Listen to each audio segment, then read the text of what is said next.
마태복음 4장 23절 24절 우리 두 구절인데요. 다 같이 한 목소리로 읽기를 원합니다. 우리 함께 읽겠습니다. 시작. 예수께서 온 갈릴리에 두루 다니사 그들의 회당에서 가르치시며 천국 복음을 전파하시며 백성 중에 모든 병과 모든 약한 것을 고치시니 그의 소문이 온 수리아에 퍼진지라. 사람들이 모든 앓는 자 곧 각종 병에 걸려서 고통당하는 자, 귀신 들린 자, 간질하는 자, 중풍병자들을 데려오니 그들을 고치시더라. 아멘. 할렐루야. 반갑습니다. 우리 함께 인사 나누기로 원합니다. 참 잘 오셨습니다. 주님의 이름으로 축복합니다.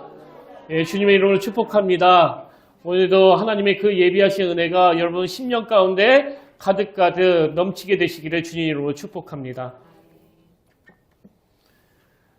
한 두 달 전에 제가 우연히 TV 채널을 돌리다가 어느 프로를 보고 하루 온종일 마음이 뜨거웠던 적이 있는데요. 그 미국 애플의 창업자로 알려진 스티브 잡스의 그 몰입에 대한 그런 내용을 제가 재방송으로 보게 된 겁니다. 그 프로를 보니까요, 이 스티브 잡스가 자기의 꿈을 위해서 얼마나 그 몰입을 하는지 그 어린 중고등학생 때부터 시작해가지고 이분이 암으로 그 인생을 마감하는 그 순간까지 막 거침없이 꿈을 향하여 모든 에너지를 다 쏟아붓는 그런 내용이 나오는데요. 뭐 아시는 분도 계시겠지만 이 스티브 잡스가 자기가 세운 그 애플이라는 회사에서도 쫓겨나는 일을 당하지 않습니까? 근데 그런 수모를 당하면서도 그 열정은 사라지지 않는 거예요. 그래서 더 좋은 컴퓨터를 만들기 위해서 자기 집 창고에서 회사를 차리고 그 꿈꾸는 일들을 계속해 나가고요. 그리고 심지어는 암을 만난 이후로도 뭐 그 프로에서 그런 말을 하더라고요. 만약에 이 스티브 잡스가 발병 이후로 그동안 자기가 추진하던 그 모든 걸 다 내려놓고 암 치료에 몰두했다면 아마 오늘도 살아있을지 모른다. 그렇게 이 스티브 잡스는 암 치료 받는 것보다 자기가 꿈꾸면서 달려갔던 그 일을 더 우선에다가 두고 마지막 순간까지 달려갔다고 알려져 있는데요. 뭐 그걸 가지고 그가 뭐 지혜로운 선택을 했다고 말하기는 어렵지만 그러나 저는 그 프로를 보면서 제 마음을 격동시키는 질문 하나가 있었습니다. 그 질문이 뭐냐면 지금 내 인생은 어디에 그리고 무엇에 전념하고 올인하고 있는가? 그 프로 맨 마지막에 이제 이분이 죽기 전에 그 미국 스탠포드 대학교 졸업식에서 했던 유명한 연설을 올려주는데요. 뭐 다 아시는 내용입니다. Stay hungry, stay foolish. 이거 우리말로 의역하면 항상 갈망하고 우직하게 나아가라. 그래서 그날 이 문장이 제 마음을 너무 뜨겁게 해가지고요. 하나님, 제가 시시하게 살지 않도록 제 남은 생에 하나님이 주신 꿈을 향하여 한번 모든 걸 걸고 달려나갈 수 있도록 은혜 주시기를 원합니다. 그리고는 제가 그 동기 목사님들한테도 그 뜨거운 마음을 전했는데요. 사실 제가 웬만하면 그 목사님들이 쉬시는 월요일에 이런 문자를 보내지 않거든요. 근데 그날은 제가 이 뜨거움을 꼭 전하고 싶더라고요. 그래서 제가 본 그 영상을 공유해 주면서 이런 문자를 보냈습니다. 저는 이번에 스티브 잡스의 몰입과 관련한 TV 프로그램을 재방송으로 보면서 제 마음에 강력한 도전을 받았습니다. 나의 생애에도 어디엔가 한번 몰입하고 하나님께 그 몰입의 열매를 드리고 싶다는 열망이 제 마음 깊은 곳에서부터 올라왔습니다. 같은 곳을 바라보고 같은 길을 걷고 있는 우리 목사님들과 함께 그 열매를 꼭 만들어내기를 갈망하며 기도하는 아침입니다. 그리고는 그 성경 한 구절을 보냈는데요. 빌립보서 3장 12절이에요. 내가 이미 얻었다 함도 아니요 온전히 이루었다 함도 아니라 오직 내가 그리스도 예수께 잡힌 바 된 그것을 잡으려고 달려가노라. 스티브 잡스가 보여준 그 몰입이 제 마음에 불을 붙여가지고 이 마음이 너무나 뜨거운 나머지 뭐 쉬시는 날인 걸 뻔히 알면서도 그 목사님들께 이런 문자를 보내는데요. 뭐 목사라면 당연히 그리스도를 위하여 몰입하는 게 이 귀한 직분을 맡기신 분에 대한 그 예의 아니겠습니까? 그런 의미에서 저는 이사야 32장 8절이요. 존귀한 자는 존귀한 일을 계획하나니 그는 항상 존귀한 일에 서리라. 세번역으로 보면 이렇게 되어 있습니다. 그러나 고귀한 사람은 고귀한 일을 계획하고 고귀한 뜻을 펼치며 삽니다. 여러분, 사람이요, 뭐 아무 일도 안 하고 편하고 맨날 누워서 자고 뭐 놀러나 다니고 이래서 행복한 게 아니고요. 그 인생에 한번 모든 걸 쏟을 정도로 몰입할 수 있는 그 무언가를 만나는 거, 이게 행복이거든요. 저는 여기 평택교회 와서 행복이 무엇인지 새삼 경험했는데요. 뭐 여러 번 말씀드렸지만 제가 여기 평택교회 오고 나서 지난 몇 년간은요, 너무너무 힘든 시간을 보냈습니다. 어른 목회를 한 번도 해본 적이 없는 이것도 저를 두렵게 했고요. 또 이 목회라는 게 뭐 말씀만 전하는 게 아니잖아요. 그동안 저는 어릴 때 그 어려운 환경에서 오랫동안 지내봤기 때문에 저 스스로 생각할 때도 뭐 어지간한 일에는 단련이 됐다고 생각했단 말이죠. 근데 이건 뭐 제가 감당할 수 있는 수준이 아니니까요. 요즘 그 애들 말로 그 멘붕 상태가 되더라고요. 멘탈 붕괴 상태. 만약에 제가 평택교회에 오지 않았다면, 그래서 그냥 대전에서 편안하게 아무 걱정 없이 목회를 계속했다면요, 제 목회가 막 그렇게까지 힘들지는 않았을 것 같아요. 여기 와가지고 마음고생도 엄청 많이 했고, 또 그 짓눌리는 부담감에 밤잠을 못 누린 적도 굉장히 많았거든요. 근데 여러분, 그 결핍이 있었기 때문에 오히려 저는 거기에 모든 거 다 걸어야만 했고, 또 눈물로 하나님께 은혜를 구할 수밖에 없는 거 아닙니까? 최근에 하나님께서 저에게 그 지난 시간의 의미를 되짚어보는 그런 시간을 주셨는데요. 그 과정들이 한편으로는 너무나 힘들고 너무나 괴로웠지만 사실 이게 저에게는 하나님의 능력을 경험할 수 있는, 하나님의 사랑을 느낄 수 있는 너무나 복된 시간이었더라고요. 그래서 지금은요, 제가 주변 사람들을 만날 때마다 이 평택교회는 하나님이 저에게 주신 축복이라고 막 이렇게 노래를 부르고 다니거든요. 그리고 제가 이런 일을 겪었기 때문에 작년 가을부터 하나님께 눈물로 구한 게 이겁니다. 하나님, 종은 쓰임새인데 이 종에게 쓰임새를 허락해 주셔서 우리 평택교회가, 그리고 모든 성도님들이 하나님을 뜨겁게 사랑하던 그 이전의 모습으로 다시 한번 열정을 회복하고 다시 한번 꿈을 꾸며 달려가도록 은혜를 허락하여 주시기 원합니다. 저는 정말 우리 교회 모든 성도님들이 하나님이 주시는 그 놀라운 부흥을 경험하기 위해서 다시 이 열정이, 다시 이 역동이 회복되기를 원하거든요.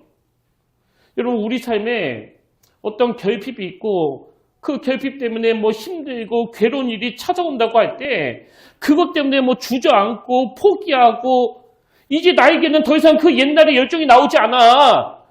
이건요, 틀린 생각일 뿐만 아니라 사단이 주는 악한 생각이에요. 그래서 저는 오늘 혹여나 그 젊은 시절에 꿈꾸며 달려갔던 것들을 다 잃어버리고 이제 나에게 그런 날이 오지 않을 거라는 그런 나약한 생각에 빠진 분이 이 자리에 계시다면 성령님께서 오늘 예배 드리는 가운데 그 생각이 틀렸다는 것을 깨우쳐 주시기를 원해요. 그리고 다시 한번 꿈을 꾸면서 하나님, 내 생애에 주님을 향하여 주님의 이름을 위하여 꿈꾸며 달려가는 그날을 한번 허락해 주시옵소서. 이걸 사모하는 그런 예배가 되기를 원합니다. 그런 의미에서 제가 작년 가을부터 여러분에게 우리 교회의 회복을 꿈꾸며 그 부흥의 때를 갈망하자고 선포했는데요. 제가 이렇게 부흥을 선포하면 어떤 분들은 이거 자꾸 그 숫자로 오해하세요. 그거 아니거든요. 설마 제가 그 성도 수가 느는 걸 부흥이라고 하겠습니까? 여러분, 뚱뚱해진 걸 그 건강하다고 말하지 않는 것처럼 숫자 느는 걸 부흥이라고 하지 않습니다. 그럼 부흥은 뭐냐? 간단해요. 제가 꿈꾸는 부흥은 교회가 교회다움을 회복하는 거예요. 그래서 교회가 건강해지기 위해서 교회의 본질을 고민하고 그 본질을 회복하려고 애쓰는 거, 저는 이게 부흥하는 교회라고 생각하거든요. 최근에 제가 어느 교회 그 수요 예배 영상을 보는데요. 그 청년부를 담당하는 목사님이 설교하면서 그 서두에 무슨 말씀을 하시는가 하니까 자기 부서의 어떤 청년이 자기에게 이런 질문을 던지더래요. 목사님, 오늘날에도 정말 하나님이 최선의 대안입니까? 아마 이 청년이 보기에 이 시대가 뭐 정치적으로나 문화적으로나 너무나 혼미하고 혼란하니까, 그리고 그에 비해서 교회는 너무나 무기력해가지고 아무 힘을 못 쓰고 있고, 또 일부 그 몰지각한 목사들에 의해서 이리 휘둘리고 또 저리 휘둘리는 그런 형국이다 보니까 참 답답한 마음에서 이런 질문을 한 것 같아요. 이렇게 혼란한 이 시대에도 정말 하나님이 최선의 대안 맞습니까? 여러분은 이 질문에 대해서 어떻게 생각하세요? 누군가가 여러분에게 이런 질문을 던진다고 할 때 자신 있게 그렇다, 내가 경험한 바로는 여전히 하나님이 대안이시다, 이렇게 말할 수 있습니까? 이렇게 말할 수 있는 사람들이 모인 교회가 바로 건강한 교회예요. 그래서 우리 교회가 건강한 교회가 되기 위해서는 당연히 구성원인 저와 여러분이 영적으로 건강해져야 되는 겁니다. 그러면 어떤 사람이 건강한 크리스천이냐? 예수 그리스도와 관련된 이 두 가지를 꿈꾸는 사람이에요. 첫 번째는 나는 예수님의 인격을 닮아가야 되겠다. 이걸 꿈꾸며 몸부림을 치는 거죠. 그래서 그저 그 본능과 인격이 몰아일체가 돼가지고 뭐 작은 일에도 참지 못하고 온 우주가 나 중심으로 돌아가고 있다고 생각했던 그 사람이 주님의 인격을 닮아가려는 그 목마름을 가지고 은혜를 구하며 애를 쓰는 거, 이게 건강한 신자의 모습이에요. 그러니까 하면 두 번째로 그냥 인격만 달라져서는 안 되고요. 어떤 꿈이 있어야 되느냐? 예수 그리스도가 이 어두운 시대에 행하고자 하셨던 그 사역이요. 주님이 행하셨던 그 사역을 내가 이어받기를 원합니다. 주님이 행하셨던 그 사역을 우리 교회가 계승받기를 원합니다. 이런 꿈을 꾸는 성도들이 모인 교회가 건강하고 부흥하는 교회거든요. 이런 점에서 저는 오늘 본문 말씀을 굉장히 중요하게 생각해가지고 오래전부터 이 말씀을 묵상하고 또 필사도 하고 그랬는데요. 제가 이 말씀을 왜 중요하게 생각하는가 하면 오늘 본문에는 예수님이 이 땅에서 행하신 그 세 가지 사역을 요약하고 있기 때문입니다.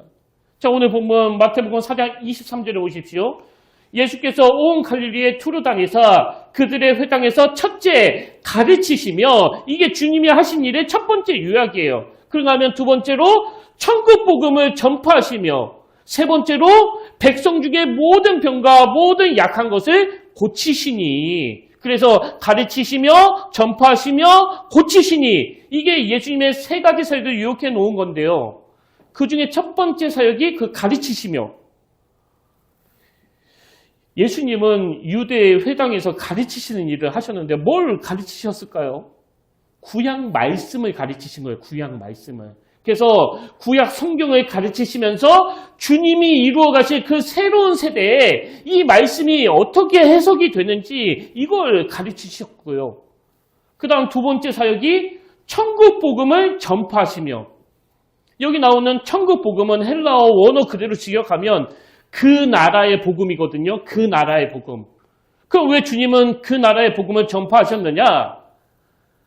우리 몸은 비록 이 땅에 발을 딛고 살아갔지만 우리의 정체성은, 우리의 가치관은 하나님 나라에 있습니다. 근데 이 죄성으로 말미암아 그저 눈에 보이는 것밖에는 볼 수가 없으니까 예수님께서 보이지 않는 영적 세계가 있다는 걸 알려주시기 위해 그 나라의 복음을 선포하시는 거예요. 그래서 오늘 보면 바로 그 다음에 마태복음 5장부터 7장까지 그 산상수훈 말씀이 나오는데요. 이건 뭐 우리가 다 예전에 나누었던 말씀 아닙니까?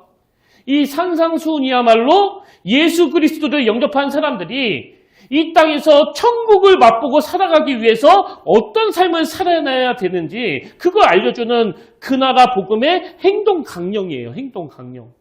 그래서 뭐가 전도인가 하면 그저 눈에 보이는 세상 것에만 몰두하는 사람들에게 예수 그리스도가 가르쳐 주신 그 나라를 소개하는 거, 그리고 그걸 말로만 전하는 게 아니라 교회 공동체를 통해서 우리의 삶을 통해서 그 행동 강령대로 살아갈 때 어떤 복을 누리는지를 보여주는 게 바로 전도예요. 예를 들어서 어떤 분이 우리 교회에 처음 나오셨다고 하면 저 같은 사람을 통해서도 귀로 이 말씀을 듣지만 여러분을 보면서 이상하게 생각하는 거죠. 아니, 도대체 이 사람들은 뭐지? 아니, 어떻게 용서와 사랑이 이렇게 강같이 흐르냐고. 아니 어떻게 헌신하고 봉사하는데 얼굴이 저렇게 밝으냐고 이걸 보여주는 게 전도예요.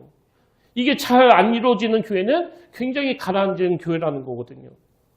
저는 우리 교회 안에 그리고 우리 속회 모임 안에 산상수훈을 포함해서 이 예수님이 가르쳐 주신 그날의 질서를 따라 살아갈 때 그 맺혀지게 되는 용서와 사랑 또 섬김과 헌신이라는 이 열매가 많이 맺혀지기를 주님 이름으로 축복합니다.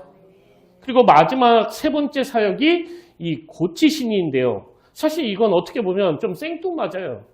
왜 그런가 하면 오늘 본문 바로와 마태복음 4장 17절에 보니까 예수님이 공생애를 시작하시면서 이런 말씀을 하십니다. 이때부터 예수께서 비로소 전파하여 이르시되 회개하라 천국이 가까이 왔느니라 하시더라. 그래서 이제 공생애를 시작하신 예수님이 이런 목적을 가지고 말씀을 가르치시고 또 그 나라의 복음을 전파하시는 건 뭐 너무나 당연한 일인데요. 여러분 모든 병과 그 약한 것을 고쳐주시는 건 뭐 좀 다른 이야기 아닙니까? 아니 이게 천국하고 무슨 상관이 있느냐고 이게. 그리고 저도 이게 예수님이 이 땅에 오신 목적에도 부합하지 않다고 생각하는 게 여러분도 아시지만 세상 사람들은 이런 영적인 세계를 못 보다 보니까 그저 눈에 보이는 어떤 현상에만 더 주목하게 되잖아요. 그 당시도 마찬가지예요. 예수님이 많은 병자들을 고쳐주시니까요. 사람들이 예수님이 선포하시는 말씀과 그 놀라운 천국 복음에는 관심이 별로 없고 전부 다 병 고치는 데만 집중해가지고 자 어떤 부작용이 나타나는지 오늘 본문 24절에 보십시오. 그의 소문이 예수님의 소문이 온 수리아에 퍼진지라 사람들이 모든 앓는 자 곧 각종 병에 걸려서 고통당하는 자 귀신 들린 자 간질하는 자 중풍병자들을 데려오니 지금 예수님은 말씀을 가르쳐야 되는데 아니 예수님은 천국 복음을 선포해야 되는데 사람들이 막 병자들만 계속 데리고 오는 거 아닙니까? 지금 온 동네 병자들이 다 몰려와가지고 예수님의 말씀을 못 전할 정도예요. 그럼 왜 예수님은 천국하고 상관도 없는 병자들을 고치는 일을 하셨느냐? 제가 이런 질문을 가지고 본문 말씀을 묵상하다가 아주 그 흥미로운 성경 구절 하나를 발견했는데요. 오늘 본문과 똑같은 내용이 마태복음 9장 35절에도 나옵니다. 예수께서 모든 도시와 마을에 두루 다니사 그들의 회당에서 첫째 가르치시며 둘째 천국 복음을 전파하시며 셋째 모든 병과 모든 약한 것을 고치시니라. 이렇게 마태복음 9장에서도 오늘 본문과 똑같은 내용이 나오는데요. 근데 이 9장에서는 예수님이 왜 그렇게 하셨는지에 대한 그 부연 설명이 나옵니다. 바로 그 다음 36절에 보십시오. 왜 그렇게 하셨느냐? 예수님께서요. 무리를 보시고 불쌍히 여기시니 이는 그들이 목자 없는 양과 같이 고생하며 기진합니다. 예수님이 왜 이 세 번째 사역에 전념하셨다고요? 그들이 불쌍해서래요. 불쌍해서. 왜 불쌍합니까? 그 이유도 여기 나와 있습니다. 36절을 다시 보십시오. 왜 불쌍하느냐? 무리를 보시고 불쌍히 여기시니 이는 그들이 목자 없는 양과 같이 고생하며 기진합니다. 그럼 왜 그렇게 기진하고 지치고 힘들었을까요? 그들이 목자 없는 양과 같이 이리저리 방황하고 있었기 때문이거든요. 이건 뭐 이 시대도 마찬가지 아닙니까? 지도자 부재의 상태. 작년에 우리나라를 떠들썩하게 만든 그 스포츠 사건이 있었는데요. 아마 다 기억하실 거예요. 그 아시안 게임이 끝나고 나서 그 당시 축구 감독이었던 클린스만이 감독직에서 쫓겨났습니다. 사실 저는 뭐 축구를 막 분석하면서 보지 않기 때문에 그 감독이 옛날에 뭐 얼마나 뛰어난 선수인지 그거는 잘 모르는데 왜 쫓겨났는지 그 한 가지는 알겠더라고요. 그 4강전이었던가요? 그때 축구에 있어서는 우리보다 한 수 아래라고 평가받던 그리고 한 수 아래라고 생각했던 요르단에게 패하고 나니까 선수들이 굉장히 그 충격을 받았다는 거예요. 저는 그때 그 경기가 새벽에 있어가지고 못 봤는데 나중에 그 기사를 찾아보니까요. 선수들이 너무 실망해가지고 어떤 선수는 막 통곡하면서 펑펑 울었다는 거예요. 근데 그때 그 지도자라는 사람이 그 모습을 실실 웃으면서 쳐다봤다는 거거든요. 제가 오늘 본문을 묵상하는데 그 모습이 막 상상되는 거 아닙니까? 공감하지 못하는 지도자. 또 그 전날인가요? 중요한 경기를 앞두고 선수들끼리 막 멱살잡이하고 몸싸움하는 일이 있었다고 그러는데요. 뭐 중요한 시합을 앞두고 있으니까 주장인 그 손흥민 선수를 포함해서 모든 선수들이 얼마나 그 예민했겠냐고요. 근데 일부 그 몇 선수가 경기가 내일인데 뭐 밥 먹고 나서 탁구 치러 간다고 해가지고 막 언성이 높아지고 막 몸싸움이 일어났는데 그때 감독이라는 사람이 그 장면을 그냥 멀뚱멀뚱 보고 있었다는 거 아닙니까? 저는 그 내용을 보면서 저 스스로를 다시 한번 돌아보게 되더라고요. 혹시 내가 그런 목회자는 아닌가? 선수들이 그 경기에 패하고 너무 실망해서 막 펑펑 울고 있을 때 어떤 불쌍한 마음도 안 들어가지고 그냥 멀뚱멀뚱 쳐다보고 있는 그 감독처럼 성도들의 아픔과 그 상처가 내 마음에 실리고 있나? 여러분, 단 위에서는 뭐 주석 보고 막 여기저기 참고해가지고 기승전결 그렇듯하게 설교하고 그리고는 나는 내 할 일 다 했다. 여기에는요 아무런 능력이 나타나지 않습니다. 그 목장는 양같이 상처투성인 그들에 대해서 긍휼한 마음을 가지신 이 예수 그리스도를 전한다면 그 설교자가 어떤 마음으로 말씀을 전해야 되겠냐고요. 한 주 내내 이리 치이고 저리 치이면서 상처투성인 이 성도들에 대해서 참 아픈 마음으로 하나님 오늘도 부족한 저를 통해서 주님의 긍휼하심이 불쌍히 여기시는 그 주님의 마음이 전달되기를 원합니다. 이런 간절함으로 말씀을 준비하고 또 이런 간절함으로 희망을 선포하는 게 목사 아닙니까? 그런 의미에서 구약에 보면 이스라엘 백성들에게 경고하는 말씀이 몇 군데 나오는데요. 그 중에 하나가 에스겔 34장 5절 6절입니다. 목자가 없으므로 그것들이 흩어져서 모든 들짐승의 밥이 되었도다. 내 양떼가 모든 산과 높은 맷뿌리에마다 유리되었고 내 양떼가 온 지면에 흩어졌으되 찾고 찾는 자가 없었도다. 지금 이렇게 이스라엘 백성들이 목자 없는 양같이 될 것을 경고하는데요. 저는 이게 막 너무나 의미가 있는 게 이 말씀이 이렇게 너희들이 유리방황할 것이라는 이 경고로만 끝나는 게 아니고요. 하나님의 에스겔 선지자를 통해서 놀라운 예언의 말씀을 선포하시는데 그게 에스겔 37장 24절입니다. 내 종 다윗이 그들의 왕이 되리니 그들 모두에게 한 목자가 있을 것이라. 무슨 뜻이에요? 너희들이 목자 없는 양처럼 흩어지고 들짐승의 밥이 되는 그런 고난을 당하겠지만 그러나 하나님은 이 에스겔 선지자를 통해서 이 희망을 주시는 거예요. 너희들이 목자 없는 양이 되도록 내가 방치하지 않겠다. 내가 다윗의 가문을 통해서 메시아, 참 목자 되시는 예수 그리스도를 보내줄 것이다. 여러분, 구약의 백성들은 이 소망을 가지고 약속의 말씀을 기다렸다면 신약의 우리는 참 목자 되신 예수님이 이 땅에서 어떤 마음으로 백성들을 섬기셨는지 다 아는 거 아닙니까? 어떤 마음이에요? 불쌍히 여기는 마음이에요. 긍휼히 여기시는 마음입니다. 그래서 이 교회의 머리 되신 예수 그리스도 그분이 참 목자가 되셔서 그 눈물을 닦아주시는 그날을 기다리며 마라나타 그 목마름과 소망을 가지고 주님을 모시고 살아가는 게 그 건강한 신자의 모습이라면 저는요 이번 주와 다음 주에 걸쳐서 우리 교회가 하나님이 주시는 부흥을 누리기 위해서 어디에 몰입하고 어디에 열정을 쏟아내야 되는지 우리가 회복해야 될 두 가지를 함께 나누기를 원하는데요.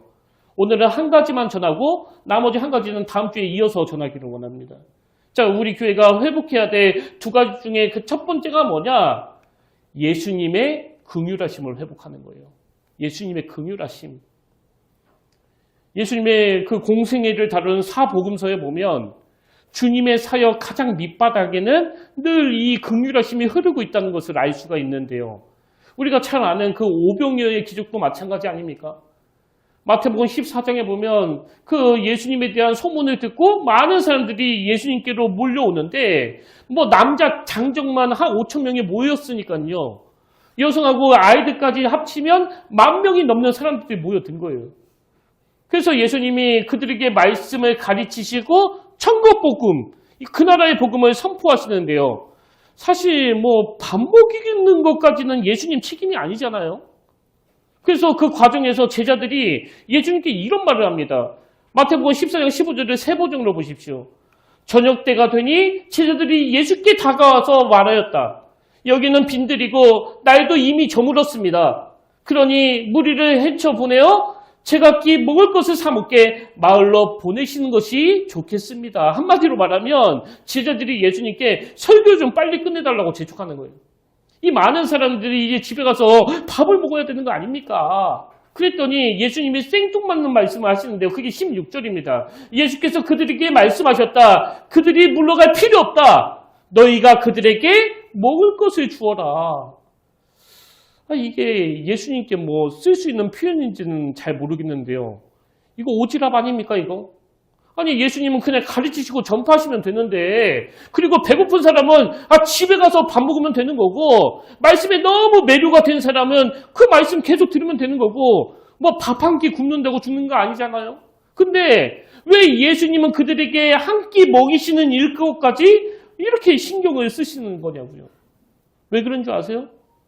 마태복음 14장에 보면 그 기적의 오병이어의 동력이 어디서부터 출발했는지를 이렇게 설명합니다. 왜 예수님은 그렇게 하셨나? 14절 예수께서 나오사 큰 무리를 보시고 불쌍히 여기사, 그리고 그 다음에 그 중에 있는 병자를 고쳐주시니라. 그 불쌍히 여기사가 주님의 오지랖을 발동시켰다는 거거든요. 목자 없는 그들에게 밥 한 끼라도 먹여서 보내고 싶은. 그래서 저는 이 말씀을 묵상하면서 무슨 생각이 드는가 하면, 이 목회에 섬세하지 못한 것도 하나님 앞에서는 죄가 될 수 있겠구나. 이 목회에 내가 둔한 것도 부끄러움이 될 수 있겠구나.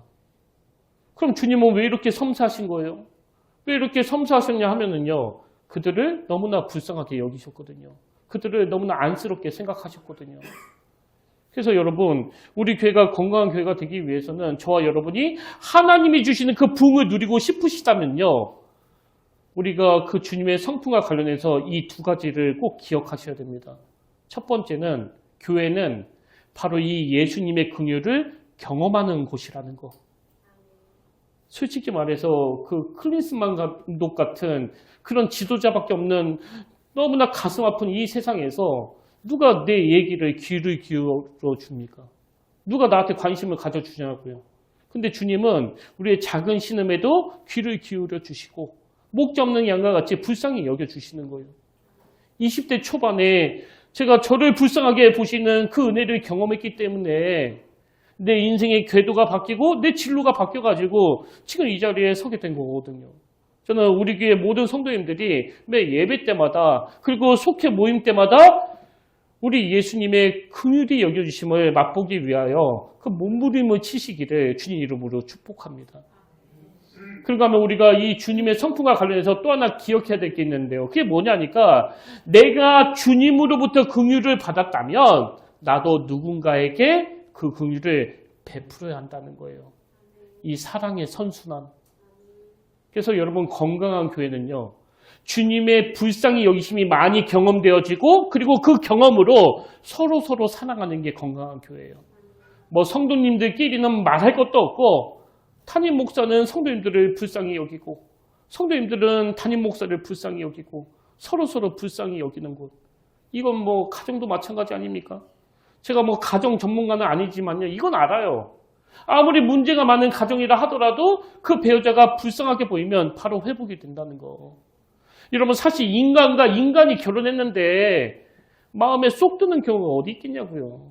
그러나 이런 우리를 불쌍하게 여기시는, 이런 우리를 긍휼히 보시는 예수 그리스도를 인식할 때 그 남편을, 그 아내를 긍휼히 여길 수 있는 힘을 하나님으로부터 공급받게 되는 겁니다. 그런가 하면 연로하신 부모님에 대해서도 우리 자녀들이 긍휼히 여겨야 돼요. 저는 아버지가 돌아가신 이후로 어지간하면 어머니를 뵈러 그 대전에 내려가는데요. 만날 때마다 저는 항상 이런 생각을 하거든요. 어릴 때는 그렇게 담력 있게 우리 삼남매를 키우셨는데 지금은 막 손도 떠시고 막 여기저기 아프다고 하시고, 제발 이대로 시간이 멈췄으면 좋겠다. 점점 그 연로에 가시는 어머니를 보면 마음이 너무 아프더라고요. 그 부모님이 연세 드실수록 육신이 점점 쇠약해지신다는 걸 우리가 늘 불쌍하게 바라봐야 되고요. 그런가 하면 이 세상에 놓여진 우리 아들, 딸들, 뭐 부모가 긍휼히 여겨주지 않으면 이 아이들은 설 땅이 없는 거 아닙니까?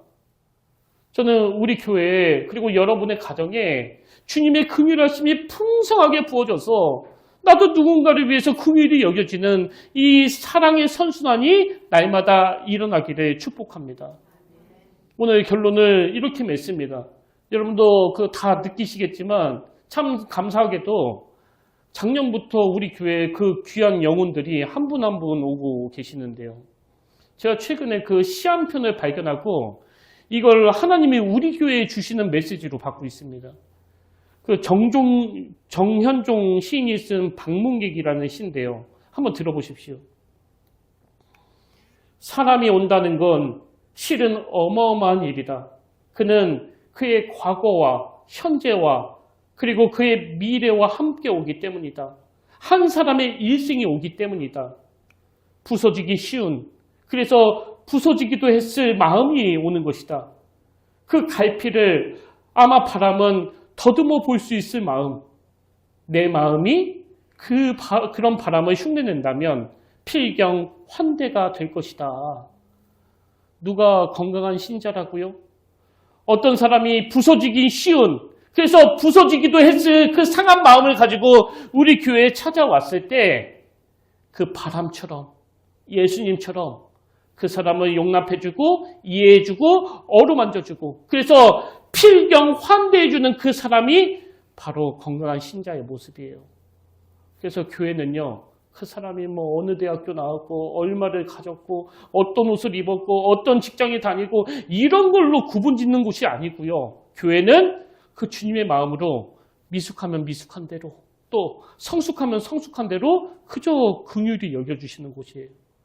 저는 이게 우리 하나님이 원하시는 예수님의 성품을 닮아가는 교회의 모습인 줄로 믿습니다. 그래서 지난 시간에 나누었던 이 말씀이요. 베드로전서 4장 7절 8절 만물의 마지막이 가까이 왔으니 그러므로 너희는 정신을 차리고 근신하여 기도하라. 무엇보다도 뜨겁게 서로 사랑할지니 사랑은 허다한 죄를 덮느니라. 어느 정도 사랑하라고요? 모든 허물이 덮일 정도로 사랑하는 거예요. 저는 저와 여러분이 매 예배 때마다 나 같은 죄를 그 불쌍히 여겨주시는 주님의 긍휼하심을 많이 누리게 되시길 바라고요. 그 감격을 가지고 나도 그 바람처럼 예수님처럼 누군가를 용서하고 용납하는 그래서 이 사랑의 선순환이 흘러넘치는 건강한 성도들이 모인 우리 평택교회가 되기를 주님 이름으로 축원합니다.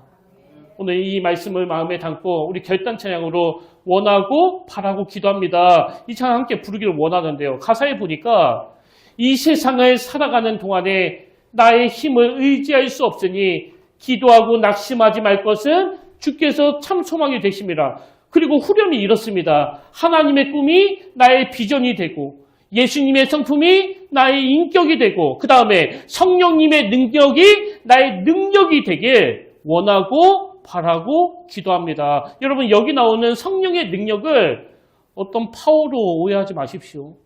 막 상대방을 제압하고 상대방을 압도하기 위해서 구하는 게 아니고요. 나에게는 이 긍휼히 여기는 마음이 잘 나오지 않기 때문에 그래서 성령님의 그 능력을 구하는 거예요. 우리 가사를 생각하시면서 또 오늘 말씀을 기억하시면서 함께 찬양하기 원합니다.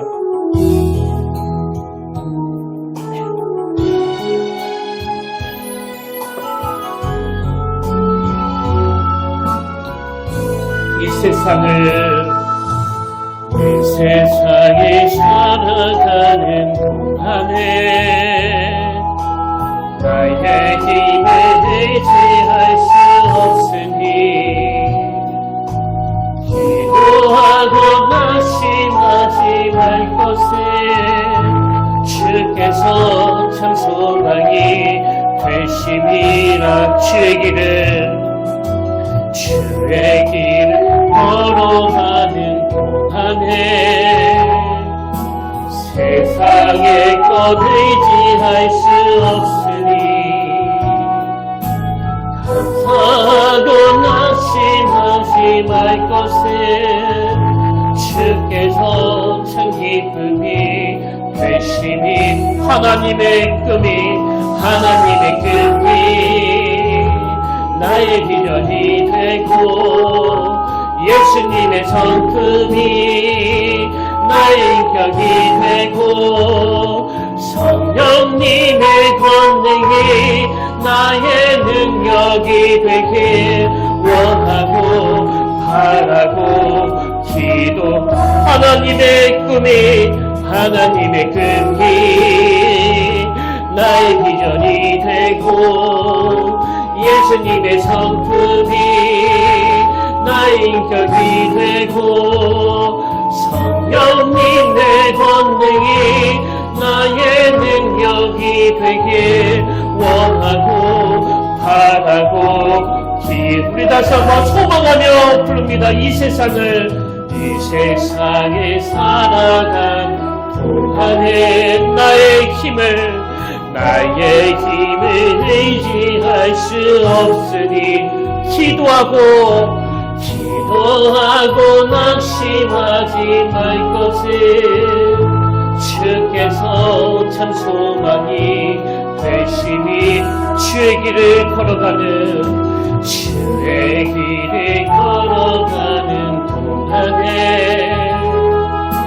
세상에 의지할 수 없으니 감사하고 낙심하지 말 것을 주께서 참 기쁨이 되심이 하나님의 꿈이 나의 비전이 되고 예수님의 성품이 나의 인격이 되고 성령님의 권능이 나의 능력이 되길 원하고 바라고 기도 하나님의 꿈이 나의 비전이 되고 예수님의 성품이 나의 인격이 되고 성령님의 권능이 나의 능력이 되길 원하고 바라고 기도합니다. 아멘. 하나님, 우리 모두가 다 지쳐 있습니다. 가정을 위하여, 자녀를 위하여 밤낮 없이 뛰어다녔는데 구약 선지자가 예언한 것처럼 목자 없는 양과 같이 배회하는 게 오늘 우리들의 모습입니다. 그래서 오늘 더 간절히 사모하오니 아버지, 이 예배가 이런 우리를 탓하지 아니하시고 불쌍히 여겨주시는 그 주님의 긍휼하심을 맛보는 예배가 되게 하여 주시옵소서. 주님이 베푸신 그 놀라운 오병이어 기적의 동력이 그 수많은 군중들에게 밥 한 끼라도 먹이기 위한 긍휼히 여기시는 주님의 섬세하심에서 시작되었다고 한다면 오늘 기능을 중요시하고 그 기능으로만 대하는 이 세상에 달을 딛고 살아가는 우리에게 아버지 동일한 은혜를 허락하여 주시옵소서. 그런가 하면 오늘 우리가 그 은혜를 누리고 내 배우자에게, 내 부모님에게, 내 자녀에게, 그리고 교회에서 만나는 연약한 우리 지체들에게 불쌍히 여기는 그 주님의 사랑을 전하기를 원합니다. 이번 한 주간 주님의 그 긍휼하심을 덧입고 거기서 힘을 얻어 누군가를 긍휼히 여기는 이 사랑의 선순환이 이곳저곳에서 많이 일어나도록 인도하여 주시옵소서. 그 은혜의 길로 인도하여 주실 줄 믿사오며 사랑이 많으신 예수님 이름으로 기도드립니다. 아멘. 이제 다 자리에서 일어나셔서 파손 찬양으로 하나님은 너를 지키시는 자, 이 찬양 함께 부르고 축도로 오늘 예배를 마무리하기를 원하는데요. 여러분, 이 찬양 함께 부르실 동안에 하나님의 긍휼하심을, 하나님의 그 불쌍히 여기심을 여러분 풍성히 누리게 되시기를 주님 이름으로 축복합니다.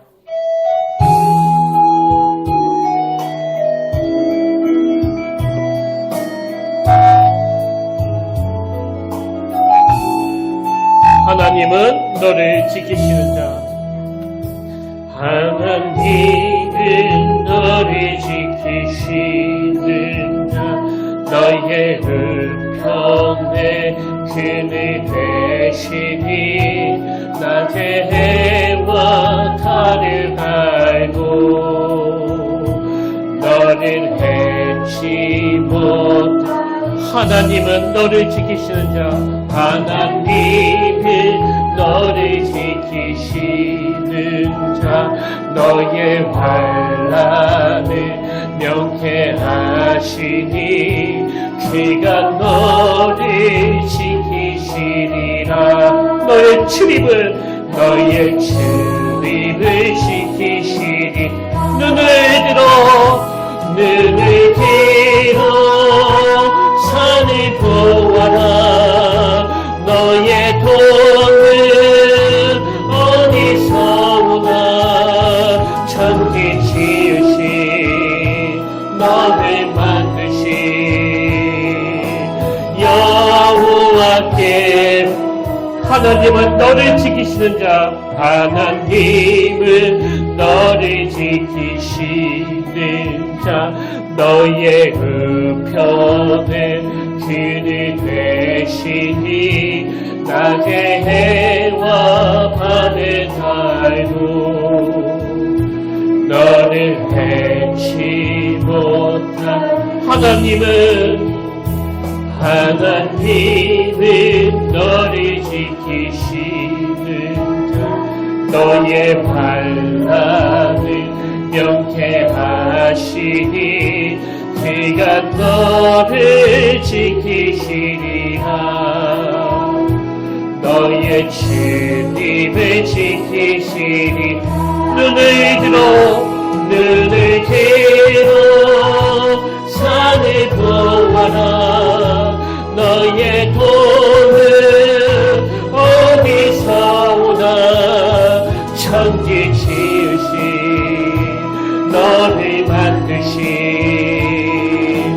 여호와께 눈을 들어 산을 보아라 눈을 들어 산을 보아라 너의 돈은 어디서 오나 천지 지으신 너를 만드신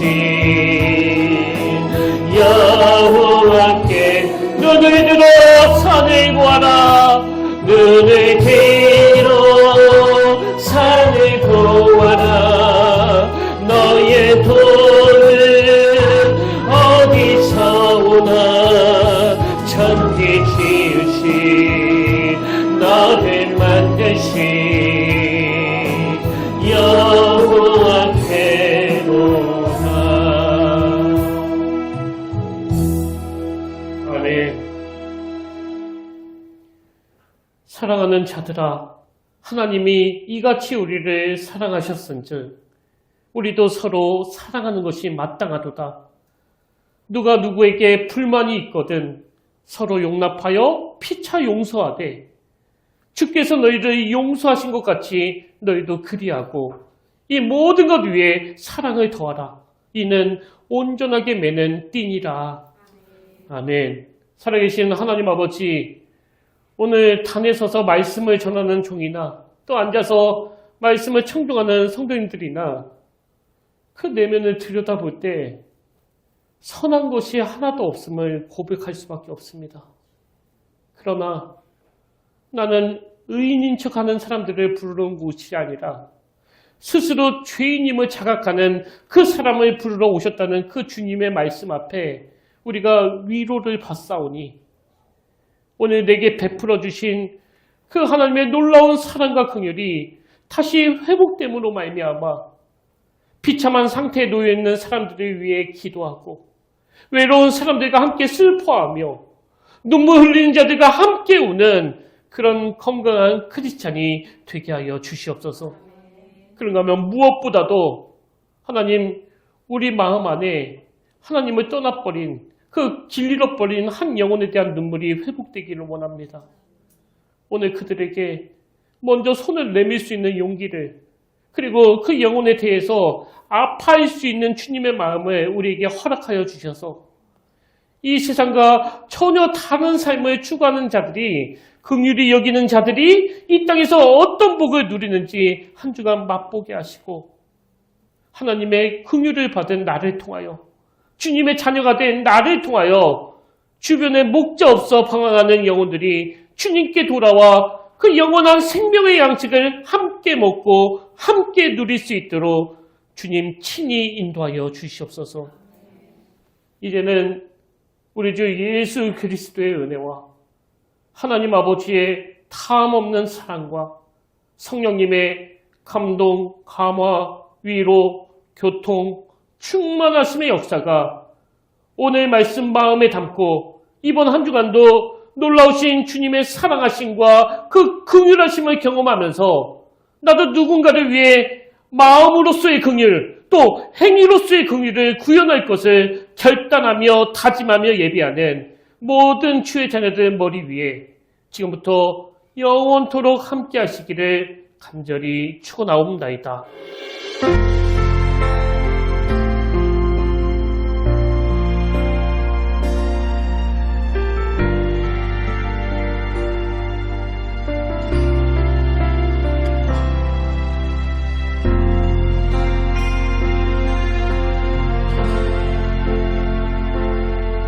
지금 서 있는 이곳에서 높임을 받으소서.